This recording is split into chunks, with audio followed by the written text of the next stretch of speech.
Learn how to improve your backstroke stroke technique for a faster, more efficient swim.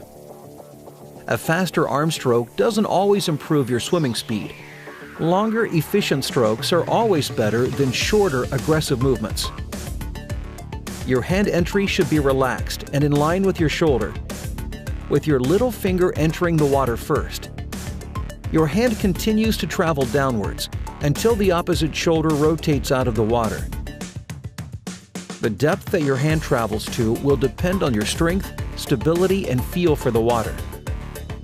As your hand flexes, rotate your elbow into an inverted high elbow position to allow the palm of your hand to face towards your feet.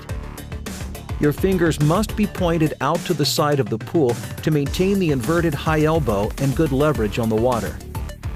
Moving into the pull phase of the arm stroke, your powerful chest and shoulder muscles take over and should start to pull the water downwards in the direction of your feet, initiating your propulsion. Keep your palm facing towards your feet, with your wrist fixed and in line with your forearm, whilst maintaining an inverted high elbow. The elbow bend at this stage can be up to 90 degrees, but what you achieve is dependent on your strength, flexibility, and stability in the stroke. Maintaining the pressure on the water, your hand should accelerate past your hips as your arm straightens in time with your hip rotation. This is the most powerful and propulsive section of the stroke cycle and coincides with the opposite arm recovering. When viewed from beneath, your hand path will be a shallow S shape as it moves through the stroke. This should feel natural and shouldn't be forced. The recovery phase starts as your hand leaves the water at your hip. The most efficient way is to exit the water with your thumb or back of the hand first, depending on your preference. This will be shoulder-led, initiated by the rotation of your hips.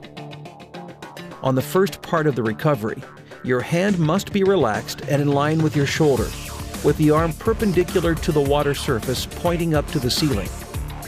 To maintain an effective body rotation, ensure that your armpit is clear of the water on your recovering arm. The second part of the recovery is initiated as your hips rotate back to the other side and coincides with your palm rotating outwards and dropping into the water, little finger first. Your arm should enter the water in line with your shoulder, keeping it close to your head. Timing of the arm stroke is important to consider for an effective stroke.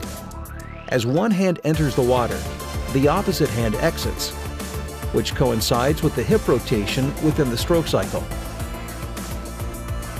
Power paddles or finger paddles can be used to help you focus on improving the positioning of your hands as they enter the water.